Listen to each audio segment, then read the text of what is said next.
នេះចំងលូនបញ្ញាបាទមួយខែចេញទៅក្រៅប្រទេសរហូតដល់2ប្រទេសឯណោះបាទឥឡូវនេះកំពុងតែត្រៀមចេញទៅឯប្រទេសញូហ្សេឡង់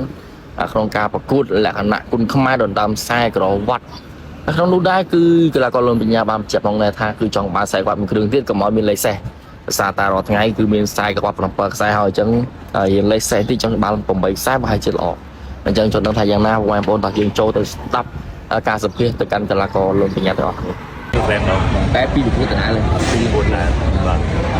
ងងបញ្ញាសម្រាប់ការជិះប្រកួតនៅញូហ្សេឡង់នេះបងអាចបានមុនដឹងថាជាមិនខែមុននេះ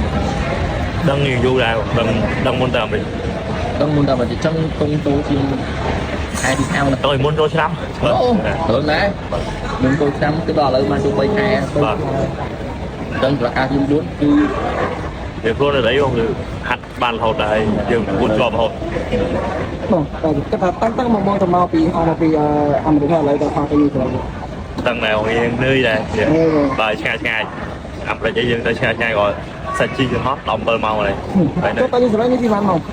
តែប្រហែល10ម៉ោងទៀតអូ10ម៉ោងទៀតទៅខាងនេះ12ម៉ោងនៅដូរជើងហត់ដល់ហ្នឹងហើយដូរជើងហត់យូរដូរជើងហត់យើងចាំដូរជើងហត់4-5ម៉ោងយើងយូរអញ្ចឹងបងមកដល់ឥឡូវនេះមកបានស្គាល់បដិគឺបាទស្គាល់ខ្ញុំមិនដែរពេលកីឡាវាយឆ្វេងបាទហើយគប់គ្រឿងដែរកីឡាគប់គ្រឿងដែរគេដែរគេចាស់តែបាត់ហើយគេដែរបងប្រកួតពេលទៅឡើយដែរបងវាយ68បងដោយយើងស្រុកខ្មែរវាយ67តែដល់ទៅនោះវាយ68គេសុំ68ទៅសួរបងមួយបងទៅប្រកួតឮថាបងប្រកួតលក្ខណៈឈុតធំតែមួយម្នាក់ឯង5នាក់ទៅតែបងមានតែមួយឈុតធំម្នាក់ឯងទៅនេះនិយាយទេប្រកួតលក្ខណៈអីផ្សេងបងប្អូនទៅ5នាក់វាយខ្សែបាត់បងខ្សែបាត់3គូ3គូខ្សែបាត់3គូមានត្រៀមថៃរ៉េតឲ្យខ្ញុំអូដឹងតែមួយយើងមាន3គូហ្នឹងណាបាទបងប្អូនបាន3គូបងប្អូនហើយក្រោមខ្សែបាត់អញ្ចឹងមកទៅ2គូ2គូបាទមកទៅមានតាក់មួយបណ្ណា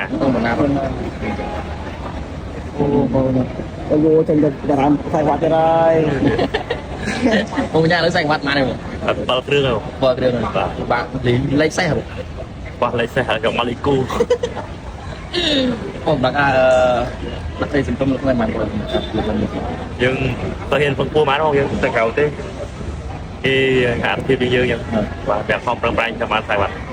អោសុកមកបងញ៉ាំទៅក្រៅសុកបងអាចថាបងបដូរពីវាយទៅគ្នាសុកហើយក៏ណា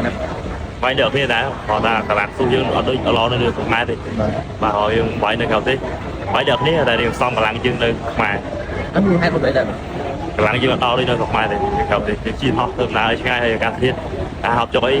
ការបើកម្លាំងអីវាដូចយើងរួចrồi ទឹកបដូរនេះហ្នឹងហើយទឹកបដូរទឹកថ្ងៃផងហ្នឹងអីនៅខុសពីរបបណែគាត់គឺបងឯងខុសពីអាហារយើងខុសពីខ្មែរមិនផ្សេងអត់ផ្សេងហើយបងគេក៏ដូចគ្នាដែរបើទៅអាមេរិកយើងនៅអាមេរិកថ្ងៃយើងនៅយើងយប់នៅយើងយប់នៅអាមេរិកថ្ងៃបាទដេកទៅញូហ្សេឡង់តាំងមុននៅខាងនៅនោះកាត់ចិត្តអីមិនដែរវាខ្លាំងដែរខ្លាំងអីខ្ញុំមានជួយច្រើនមកជួយច្រើនដែរបាទអរគុណបងទីចុងបងបងអរគុណដល់បងប្អូនគ្រប់ត្រូលនៅកម្ពុជាយើងទៅនេះដល់ទៅទៀតបាទអរគុណបងប្អូនដែលស្វែងគ្រប់ត្រូលដែលយើងស្គាល់ផ្សាយប្រាក់ខ្មែរយើងអស់គ្នារួមគ្រប់ត្រូលខ្មែរអស់គ្នាហើយថ្ងៃទី21នេះគុណខ្មែរយើងនៅគួរ5នាក់នៅប្រទេសយូរ៉ែទៅជួបរួមគ្រប់ត្រូលដាច់ស្ទះបានច្រើនបាទអរគុណច្រើនមកជួបជជែកបងចូលលេខគូមកវិញ